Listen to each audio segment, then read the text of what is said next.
Tapi dengan adanya internet, maka kita bisa mengatakan bahwa internet telah membuka batas dunia. Ini tolong dimatikan saja supaya foto-fotonya sudah selesai kan?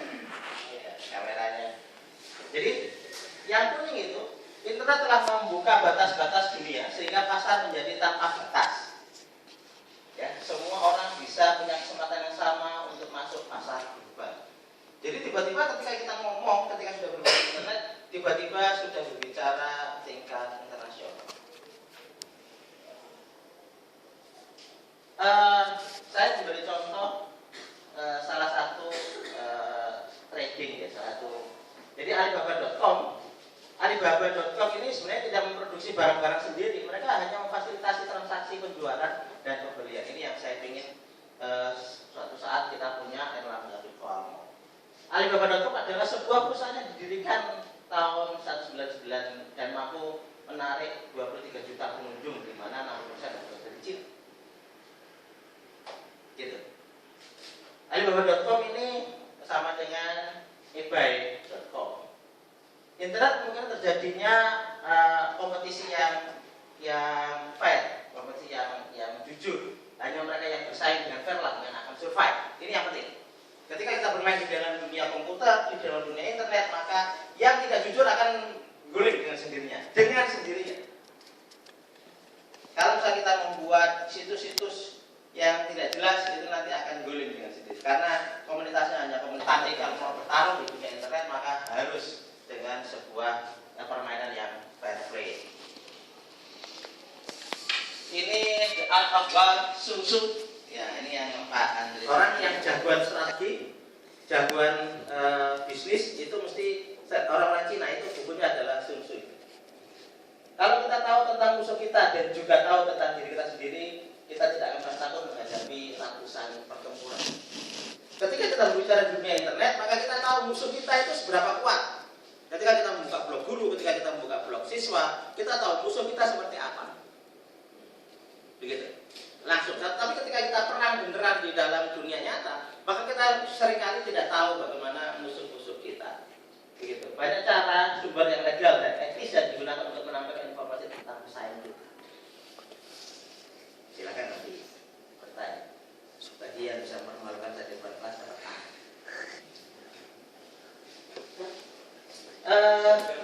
Seven Step Penyimpanan.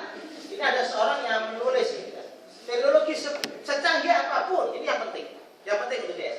Teknologi semahal dan secanggih apapun yang dipraktekkan dalam e-bisnis haruslah tetap customer centric, bukan teknologi centric. Artinya apa? Kita membuat teknologi dengan ajar yang sangat update, dengan teknologi ruwet makromedia yang sangat canggih, itu tidak akan ada gunanya. Tidak akan ada gunanya apabila kita tidak fokus pada apa yang dibutuhkan oleh customer. Gitu. Tidak akan ada gunanya. Kita lihat Facebook itu awalnya itu tidak menggunakan teknologi yang begitu canggih, meskipun baik. Ya, tapi bukan berarti kemudian menjadi suatu teknologi yang orang lain tidak bisa mengikuti. Beda dengan Google. Google itu edan itu. Google itu membuat indexing itu luar biasa. Itu memang patennya dia. Jadi untuk kita masuk membuat search engine sekelas Google itu luar biasa. Tapi ketika kita membuat program seperti Facebook, harusnya bukan sesuatu yang susah. Tapi pinternya Facebook adalah bahwa dia mampu untuk meraup apa yang dipentingkan orang. Kalau ingin menang di dalam dunia pertarungan menarik kebutuhan orang, yang pertama adalah apakah yang kita buat itu mengurangi kos mereka? Apakah yang kita buat itu meningkatkan pendapatan mereka? Apakah yang kita buat itu mengurangi waktu mereka? Apakah yang kita buat adalah meningkatkan pertemanan mereka? Itu parameternya. Kalau parameter 1, 2, 3, 4 itu terpenuhi, maka apa yang kita buat akan ditangkap habis oleh orang. Oke.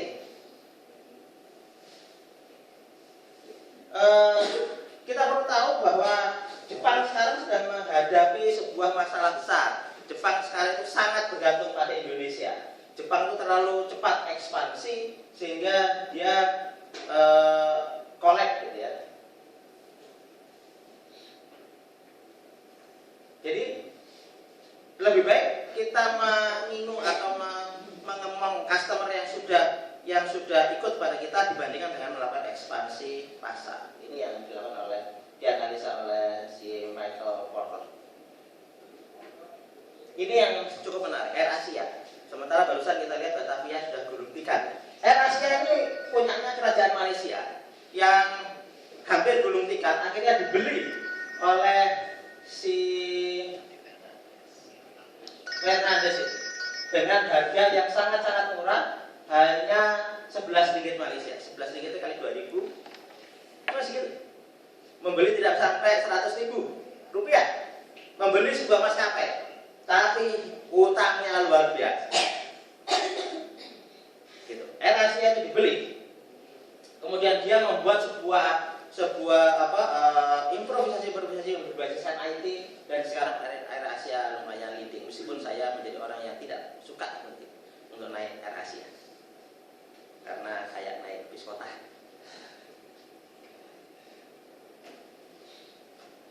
Kita lihat ini luar biasa, Coca-Cola.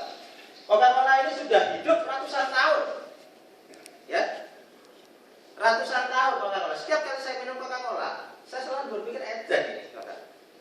Kenapa enggak ketika Coca-Cola itu berada di Indonesia, kenapa dia bisa mampu menyaingi Cao, menyaingi gudeg bukan minum, mulai cendol, menyaingi bajigur, menyaingi teh botol, atau apapun. Luar biasa, padahal hanya air. Bagaimana dia membuat sebuah promosi yang begitu luar biasa, marketing yang begitu luar biasa, sampai Coca-Cola itu kemana-mana seluruh dunia. Ya, produknya low teknologi, bukan high teknologi. Kadang-kadang ada orang yang mengatakan, aku ini kakak mikir ruwet-ruwet gitu, tapi duit hati. Teman saya yang lulusan itu di bawah saya, lulusnya aja susah dan sebagainya, sekarang penghasilannya per bulan itu 1 miliar. Saya tanya, kamu kerja apa? Saya nggak suka. Dulu dia kerja di LBB, Lembaga Bimbingan Belajar, stres. Akhirnya sekarang dia bekerja di pengiriman barang. Saking uangnya dia, sekarang dia punya kapal tongkang 2. Kapal tongkang pengiriman barang-barang berat. Sekali pengiriman 20 miliar, keuntungan dia 1 miliar per bulan. Jangan berpikir tentang gaji. Dia tidak punya kemampuan fisika, dia lulusan fisika. Yang tak tanya gitu, sebetulnya bisa aku mikirnya sih gampang-gampang. Dia mikirnya seperti itu. Ayo, kita berpikir juga bahwa orang yang berhubungan dengan kita, orang yang menjadi customer kita itu punya hak keamanan, hak informasi, hak untuk didengar. Ini helpdesk harus listening and understanding every time, everywhere. Yes. Ya, ini kebutuhan dari customer kita. Apakah tim helpdesk sudah seperti Coca-Cola yang sudah 100 tahun itu, dia pasti mendengar apa yang terjadi di customer. Oke, terima kasih. Saya tunggu tanya jawab. Assalamualaikum warahmatullahi wabarakatuh. Ada yang ditanyakan? Ini saya kembali lagi. Dinyalakan aja.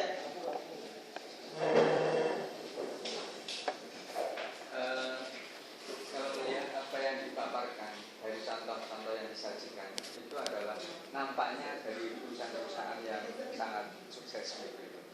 Nah, tentunya mereka dalam menampaki sehingga menjadi sukses itu kan butuh proses yang luar biasa.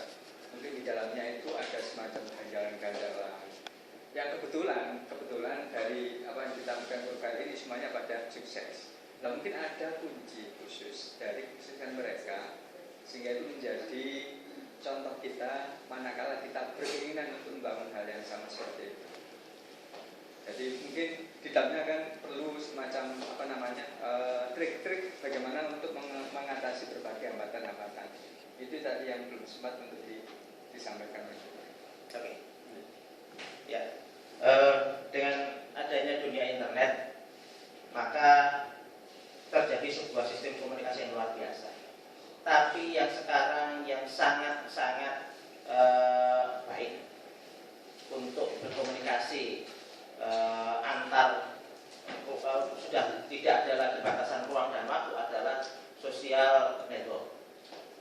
dengan adanya sosial network, katakan aja Facebook, orang bisa narsis, orang bisa menunjukkan siapa dirinya.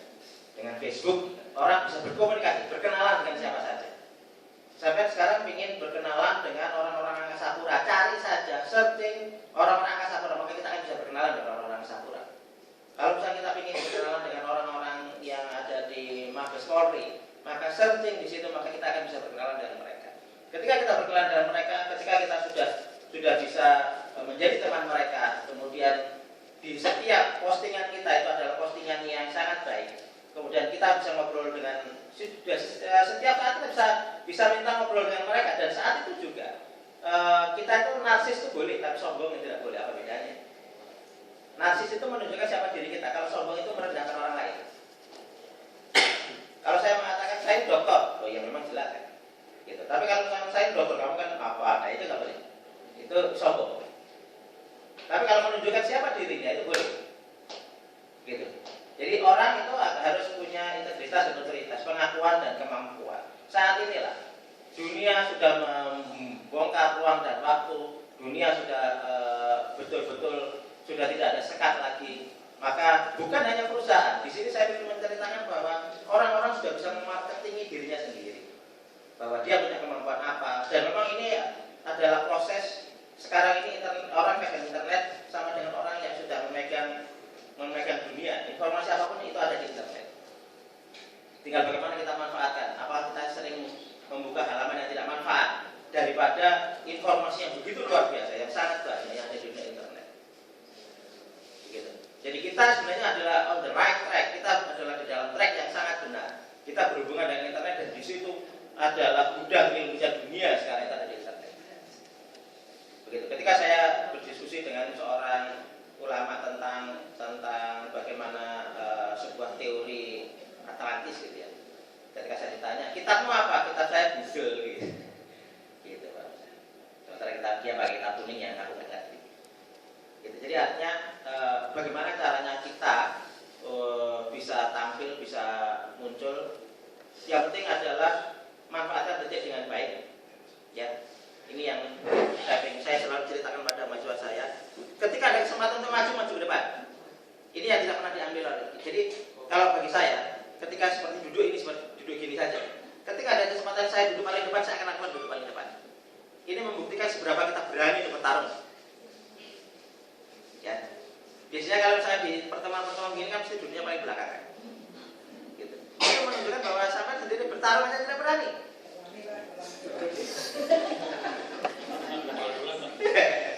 Ini berarti depan ini petarung gitu. Apa nekat? Ketika ada kesempatan maju ke depan, lakukan. Gitu. Terus kemudian ketika ada kesempatan untuk mempublikasi siapa diri kita, lakukan. Dan salah satu alatnya adalah lewat Facebook. Salah satu. Untuk narsis, untuk menunjukkan siapa diri kita. Begitu. Jadi manfaatkan detik dengan baik sehingga akhirnya kita menjadi orang yang punya kemampuan tinggi, kita menjadi orang jawara. Dan di sini orang DSI harusnya sangat-sangat memanfaatkan itu, karena internetnya harusnya bandwidthnya tinggi, artinya proses untuk belajar itu menjadi tinggi. Dan di sini sampai itu punya kesempatan untuk mampu melebihi orang lain. Mau belajar apa? Mau belajar berternak lele, di internet itu ada. Mau belajar apa itu di internet itu ada. Terima kasih. Monggo yang lain. Mungkin yang kedua, mudah-mudahan ini menginspirasi teman-teman. Saya sangat tergelitik dengan sesinya tadi. Jadi kalau kita tahu kekuatan orang lain, kemudian kalau kita tahu tentang diri kita sendiri, maka kita tidak perlu takut untuk menghadapi ratusan pertempuran. Saya pikir terbalik. Terbaliknya begini. Seperti contohnya di sini. Pak Ki kekuatannya luar biasa. Kita kekuatannya, ya tahu lah kekuatan kita ada di mana kan itu. Kalau kita berani bertempur dengan Pak Ki itu kan sama dengan nekat. Iya, makanya di situ ini apakah yang seperti itu hanya semacam semangat untuk berani bertempur? Padahal kita tahu kekuatan lawan. Sama seperti kita berdiskusi, kalau kita tahu kekuatan lawan itu profesor-profesor, sementara kita itu jauh di bawah mereka, apakah kita ngotot untuk bertempur dengan mereka? Dan tentunya kita juga tahu diri bahwa kita jauh di bawah mereka. Makanya untuk filosofi yang seperti itu, ini masih belum tahu makna yang dalam itu bagaimana untuk menafsiri kalimat itu. Mungkin Pak Ki bisa menyampaikan. Ya, di teorinya Sun Tzu ini memang ini strategi perang. Sun Tzu itu membuat sebuah buku khusus untuk strategi perang. Ini sangat dipegang oleh banyak ahli-ahli. Para politikus itu biasanya hafal punya Sun Tzu. Dia mengatakan bahwa kalau saya tahu musuh saya itu kekuatannya seperti apa, maka saya punya cara bagaimana cara mengalahkan dia. Tidak perlu head to head, tidak harus selalu head to head, tidak selalu harus teman-teman. Misalkan saja seperti kemarin itu, ketika PT Inti mau head to head dengan Samsung, mau head to head, dia membuat sebuah handphone. PT Inti membuat handphone yang sekarang diberi nama, awalnya itu namanya PT Inti, ya. Perusahaan Indonesia ingin buat handphone, ingin berhadapan dengan Nokia, ingin berhadapan dengan Samsung, ya tepal, habis. Meskipun dia murah, begitu. Tapi kalau misalkan mau head to head, mau bertarung, kuat-kuatan begitu ya, pasti dia kalah. Maka harusnya bertarungnya dari sisi yang lain gitu. Jadi karena kita tahu musuh kita, maka kita tahu bagaimana strategi menghadapi musuh kita. Intinya begitu. Jadi titik mana dulu yang harus diserang. Kalau misalnya memang nyerang itu nggak bisa, ya sudah kita pura-pura menjadi tentara dia, kemudian kita mati satu itu misalkan seperti itu. Atau kita melakukan perang gerilya seperti yang dilakukan oleh Diponegoro, bisa juga seperti itu. Nah, ketika kita tahu kekuatan musuh kita, kita bisa tahu bagaimana cara menghadapi mereka. Tapi dengan internet ini, artinya dengan internet ini kita sangat tahu musuh kita itu siapa. Kita akan berhadapan dengan siapa. Oke, harusnya musuh kita perguruan tinggi yang lain, begitu sudah melakukan apa, harusnya kita bisa melakukan pengecekan dan kita bisa menggeliat untuk bertarung dengan mereka dari sisi yang kita dapatkan. Gitu. Oke, monggo yang lain, Pak Andri,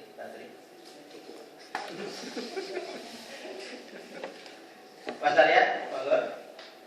Mungkin ini Pak, tadi kan disebutkan kepuasan pelanggan 5% yang 5% retensi pelanggan lewat 25 sampai 25%. Itu mungkin berhubungan dengan customer service management kan Pak. Nah, kalau untuk di BSI apakah perlu menerapkan itu dan bagaimana Pak? Ya, di DSI ini pertarungannya tidak sekejam ketika di luar ya. Artinya bahwa pelanggan kita adalah customer kita adalah mahasiswa. Ketika mahasiswa itu kita paksa menggunakan cyber kampus, mereka mau nggak mau pakai. Kalau nggak pakai ya bisa kuliah. Tapi kemudian seringkali mereka komplain. Nah, komplain ini adalah bagian daripada proses membesarkan diri kita. Gitu. Jadi kalau kita di swasta, kalau kita di sebuah perusahaan, komplain ini mahal. Kalaupun orang yang komplain itu dibayar, supaya produk kita menjadi lebih kuat, supaya produk kita menjadi lebih baik. Gitu. Jadi sudut pandang komplain sebenarnya kalau misalkan kita mampu menyerahkan harga diri kita pada niat yang besar, nah ini oleh filosofi ya. Artinya bahwa kita sudah mampu menguasai ilmu angin, di mana setiap tebasan pedang setajam apapun tidak akan pernah melukai angin, dan angin akan menyapu lembut semua setiap kali tebasan kata padanya. Tapi ketika dia mengumpulkan kekuatan, bukan hanya pedang, rumah saja itu akan roboh. Tapi ketika memang itu kita lakukan, kita bisa punya konsep yang berbeda, bahwa orang yang mengkritik kita itu sebenarnya dia ingin kita menjadi baik. Ya. Orang yang mengolokkan kita itu sebenarnya ingin kita menjadi lebih sempurna. Kalau kita itu menganggap itu adalah suara Allah yang dimana kita harus memperbaiki diri dari kritikan yang ada. Ketika kita memperbaiki itu, kita akan menjadi lebih baik. Orang itu mengkritik itu sudah tidak dikasih uang, sudah membuat energinya besar, sudah mempengaruhi aliran darah dia sehingga akhirnya dia menjadi sakit kanker dan sebagainya, kata Ustaz Danu gitu. Rugi sebenarnya dia kan. Gitu. Misalkan si A mengkritik saya, oh kamu tuh nggak bener, codingnya nggak bener, kamu itu mimpinnya nggak bener dan sebagainya. Itu sebenarnya adalah bagian daripada dia ingin saya menjadi benar. Terlepas bahwa dia ingin menjatuhkan saya, tapi pada ketika kita pola mindsetnya kita ubah bahwa dia sebenarnya ingin membuat saya menjadi lebih baik. Ketika saya mengikuti itu, ketika saya menjadi lebih baik, maka saya menjadi orang yang pilih tanding. Ya, kritikan itu sebenarnya adalah obat, adalah jamu yang bisa membuat kita menjadi makin besar. Ketika komitmennya orang itu makin naik, maka sebenarnya profit kita akan naik sekian persen. Gitu Mas Arya. Oke, monggo yang lain. Mas Adit, monggo. Kayaknya sampai bingung memuntahkan sesuatu. Memuntahkan. Ayo, sama kan musuh saya di wilayah ini. Bisa nih. Itu loh orang lucu. Anu, Pak. Pak Adli. Ini mengenai customer Pak, ya. Dalam sebuah misalnya kita kalau punya satu perusahaan itu kan seringkali kita punya customer itu kan macam-macam. Yang paling sudah ada customer umum dan customer banyak dari teman kita sendiri. Nah, seringkali bahwa dari customer teman itu seringkali meminta sesuatu yang lebih daripada customer yang umum, Pak. Nah, ada kalanya dia akan juga mengenai loyalitas customer, Pak. Jadi teman itu seringkali dia meminta sesuatu yang lebih daripada customer yang pada umumnya. Nah, itu bagaimana cara kita untuk menyikapi teman tersebut. Kita juga ingin memperlakukan dia sebagai teman, tapi kita juga memperlakukan sebagai customer gitu. Ya, saya seperti sekarang tadi ya, saya tercengang ketika Hermawan Kertajaya bercerita kenapa marketing yang terbaik itu dilakukan oleh Rasulullah. Dia mengatakan kalau zaman dulu customer kita itu adalah raja. Maksudnya raja itu apa yang dia minta kita ikuti. Jadi ketika kita menjual sesuatu, aku minta ini, oh iya, supaya apapun yang dia minta kita turuti semua. Tapi kalau menurut Hermawan Kertajaya marketing level 3 tidak seperti itu.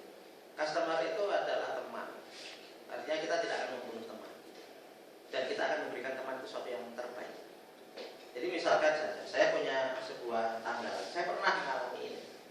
Saya di Alfallah ada sebuah tanggalan, saya beli tanggalan itu, terus kemudian dia mengatakan bahwa Pak, tanggalan saya masih jelek, ini sudah jelek. Bapak ke sebelah sana aja, itu tanggalannya sama, harganya sama, itu lebih baik. Ya saya tinggal satu ini lebih jelek. Ya, malah dijadikan orang lain. Saya menjadi orang yang sangat percaya ya dengan orang itu. Trust itu mahal. Ya, ketika kita dipercaya pada orang dan untuk membuktikan sebuah percayaan itu mahal. Sampai sekarang itu kemarin Pak Hadi itu saya tanya, Pak Hadi, sampai itu kok nggak pernah pakai jalur internetnya Uner? Saya sudah untrusted gitu. Saya kemanapun saya harus pakai modem kan gitu. Waduh, berarti saya harus mengembalikan kepercayaannya dia. Gitu. Makanya waktu itu lantai 4 tolong dibuat khusus. Salah satunya itu. Jadi mengembalikan kepercayaan itu mahal kan. Ketika orang sudah tidak percaya pada kita, membuat mereka percaya itu mahal. Nah, untuk bisa percaya adalah kita berikan yang terbaik. Ketika customer kita itu membuat sesuatu, kita katakan sebenarnya. Rizki itu ketika dia trust, ketika dia percaya, oh nggak bisa. Sama dengan ketika sampai itu pakai rinso gitu ya. Tiba-tiba ada orang rinso itu apa? Yang baik itu adalah sokli dan begitu. Sampai dengan motor, padahal sebenarnya nggak pernah dibayar rinso. Nggak bisa, rinso itu bisa mencuci sendiri, tak tinggal bengong bersih, bisa gitu ya. Bisa seperti itu. Nah, sampai tiba-tiba menjadi customer yang loyal. Orang yang loyal pada produk kita itu akan menaikkan profit 90%. Loyalitas itu mahal. Kita di sini, ketika kita di DSI, kita tidak berbicara loyalitas karena mereka dipaksa. Ketika tracking seberapa banyak orang yang sudah loyal dengan sistem kita, seberapa banyak orang sudah loyal dengan bandwidth kita, dengan jaringan kita, dengan traffic kita, dengan server kampus dan seterusnya. Begitu. Jadi untuk membuat mereka loyal, bukan mereka kemudian dijadikan raja yang selalu dipenuhi, tapi membuat mereka loyal, kita berikan mereka yang terbaik untuk kepentingan mereka. Ya, customer centric tadi. Jadi ketika kita berpikir produk kita itu customer centric, pasti akan bukan teknologi centric. Ketika kita membuat sebuah Facebook itu benar-benar full customer centric. Teknologinya belakang. Oke? Ya, maksud saya, kalau kita punya produk A ya dengan harga sekian, itu untuk memang untuk customer umum. Seringkali kalau kita perlakukan kepada teman kan kita berbeda ya. Nah itu seringkali mereka meminta lebih. Jadi dalam sisi kalau kita teman ya teman, tapi seharusnya kalau teman katakanlah ngerti lah bahwa teman tuh nggak mungkin akan sampai katakanlah membuat jatuh. Nah itu bagaimana untuk memberikan pengertian kepada Atau KKP itu Pak, contohnya. Kalau KKP itu, kalau teman mungkin ya. Kalau KKP ini kan memang dalam rangka menggedorkan saya tentang konsep-konsep yang saya pelajari. Saya sering berusaha untuk menggedorkan diri saya ketika saya meyakini sesuatu. Saat menggedorkan diri saya bahwa ini adalah betul yakin, bukan sekedar teori. Saya gedorkan diri saya pada suatu kondisi, pada sebuah kenyataan, pada sebuah realita yang saya harus yakin. Ketika saya mengatakan bahwa perang itu akan menang ketika seperti ini, saya yakin itu salah satu. Kembali ke tempat sampai ya memang kita harus memberikan keyakinan bahwa ketika mereka diberi bonus gitu ya, diberi bonus itu ketika teman itu minta lebih dari yang bukan teman itu maksudnya. Bagaimana? Mereka sering mereka minta jadi teman dia minta lebih dibandingkan yang customer umum gitu. Itu bagaimana strateginya menyikapi itu? Ya.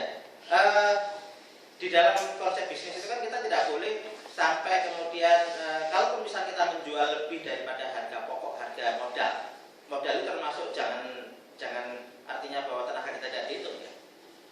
Jadi ada yang harus dihitung, tenaga kita harus dihitung. Sementara ini kan kalau misalnya bisnis itu adalah bisnis yang biasa, itu biasanya tenaga dan sebagainya nggak dihitung. Kalau bisnis itu inovatif, itu biasanya di sini mulai ada hitung-hitungan, energinya dihitung, konsepnya dihitung, semua dihitung gitu ya. Oke, anggap saja itu sudah dihitung, ya sudah dihitung. Artinya nilai modal kita misalkan 1.000, dia minta 900 gitu. Nah, kita harus melihat bahwa sebenarnya untuk kebaikan dia, ya kalau misalnya untuk di atas bahan pokok yang kita hitung tadi, harus di atas itu.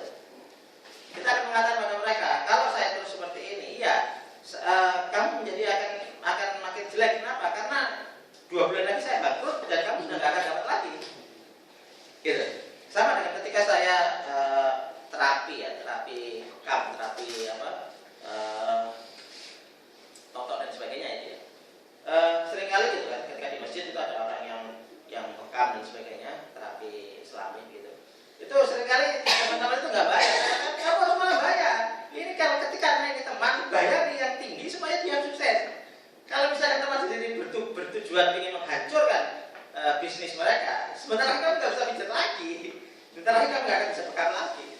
Beri dia sesuatu yang tinggi sehingga akhirnya kalau perlu misalkan karena kita ingin menyumbang, karena kita ingin lebih baik kepada teman kita, misalkan kita ada di sisi customer ya, kita harus berikan lebih.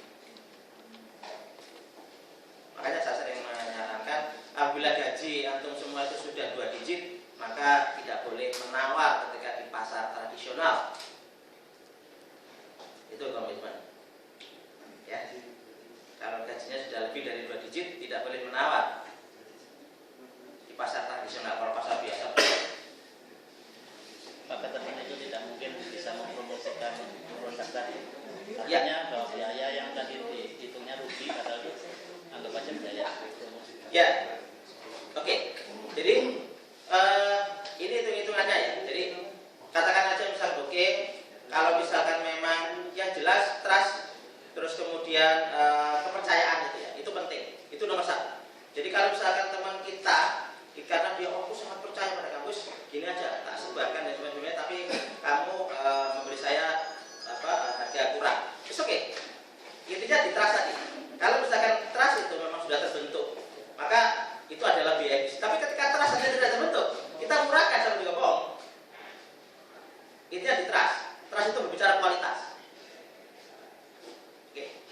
Jadi perusahaan atau apapun organisasi itu menang apabila dia punya trisula 3 titik ini, yaitu servisnya sangat baik, teknologi advance, teknologi yang sangat baik, atau quick response.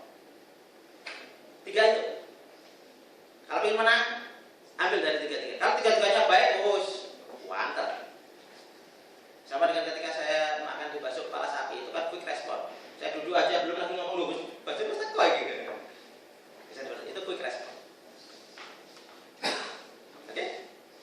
Intinya yang tadi sudah dilakukan, hal yang terakhir apakah kita mungkin ada pengenalan Basuki yang juga itu kalau misalnya dari teman dia setiap kali untuk membeli produk kita dia gunakan itu terus, jadi padahal kita sudah masih pemberian ini untuk menjaga layanan seperti ini untuk menjaga, tapi dia tetap aja seperti itu. Apakah kita sebaiknya menolak atau tetap menerima atau gimana? Profesor Rubi tolak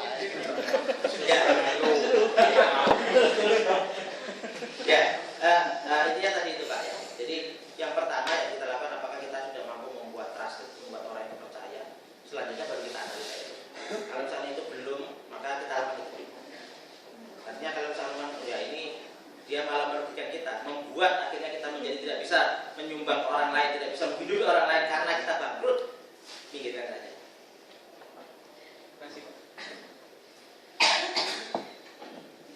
Monggo, silakan. Pak Heru, Bu Nurul. Ya. Sampai jangan terakhir aja.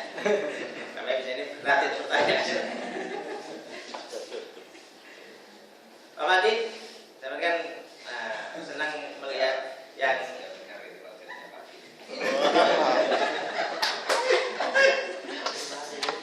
tumben.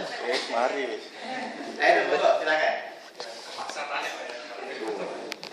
Yang pertama saya lihat tadi presentasi lagi kan, saya membaca pertama backgroundnya dilihat dari terinspirasi dari Hermawan Kertajaya, tapi sampai dengan presentasi terakhir saya tidak melihat terdapat Hermawan Kertajaya satupun yang ada tentang positioning, tentang differentiating, tentang ya pendapatnya elemen-elemen yang diciptakan Hermawan itu tidak saya lihat di situ. Tapi pertanyaan saya ingin tanya apa soal strategi yang seharusnya dilakukan oleh perusahaan yang dia sudah brandingnya sudah kuat dalam menyikapi transformasi di bidang TIK, khususnya di bidang website mulai 1.0 sampai 2.0, sebagaimana misalkan Coca-Cola saja. Jadi saya ingin tahu bagaimana sih sebenarnya strategi yang dilakukan oleh perusahaan setua itu dalam menghadapi transformasi di bidang teknologi yang kedepannya nanti pasti juga akan ada teknologi-teknologi baru. Jadi ketika kita ada atau mendirikan perusahaan di era tahun 2008 ke atas, kita relatif lebih mudah. Jadi kita bisa menggunakan media Facebook, media apa segala macam itu. Tapi bagi sebuah perusahaan yang umurnya sudah ratusan tahun, tentu dia akan dihadapkan pada beberapa argumen maupun pilihan sehingga dia bisa marketable dari di situ. Mungkin itu. Ya, kalau yang pertama kata-kata di bawah ya, saya tulis merujuk konsep New Wave Marketing. Ini adalah kata-katanya Hermawan Kertajaya. Ya, marketing sebuah gelombang baru dari sebuah konsep marketing. Ini adalah dari Hermawan Kertajaya. Dan yang lain itu memang terinspirasi dari Hermawan Kertajaya. Tapi saya tidak merujuk detail itu apa yang dikatakan oleh Hermawan Kertajaya, tidak. Mungkin sampai dari sospol, bukan sospol ya, Isipol ya, ekonomi Indonesia. Ya, ekonomi. Ya, Hermawan Kertajaya itu ITS saja nggak lulus ya. Tapi tulisannya sekarang itu menjadi rujukan di S3 maupun SBM ITB. Jadi Renat Kasali itu malah dipakai. Saya malah tanya ke sana, kenapa kok Renat Kasali nggak pernah diundang di sini? Apakah arogansi UI-nya sehingga akhirnya membuat orang-orang ITB tidak mau? Tapi yang jelas bagi mereka Renat Kasali bukan apa-apa. Ketika saya diskusi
Tapi yang ingin saya ceritakan sekarang ini, mereka itu menang.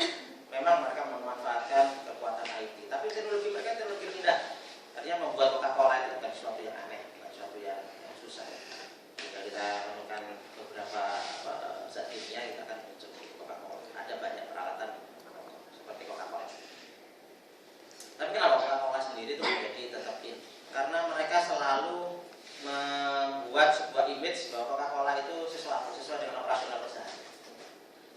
Gitu. Jadi gampangannya begini. Seperti ketika orang jual permen yang disitu ada tulisannya ya. Permen bisa ngomong katanya gitu ya. Ini sebenarnya adalah bagian daripada promosi dia. Gitu. Itu pinter-pinternya orang marketing untuk bisa masuk, bisa merasuk ke semua. Gitu. Nah, sama dengan kalau misalkan Maison itu mengatakan 100%. 100%.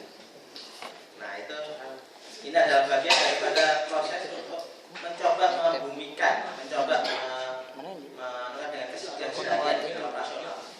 Kalau kita lihat McD, ketika kita beli di Thailand, kita beli di Eropa, ketika kita beli di Indonesia, itu harganya rasanya beda karena itu sifat lokalnya dimainkan. Meskipun untuk seluruh Indonesia satu standar, gitu rasanya beda. Lokalan itu dimainkan supaya operasional, mereka selalu ingat itu dari si operasional mereka. Itu yang sedang dimainkan. Sama dengan ketika Pokal itu si pemain bola itu dimainkan itu supaya pada saat senang-senangnya bola dia harus dimunculkan dan seterusnya. Ini strategi marketing ya. Tapi yang terpenting di DSI adalah strategi marketing.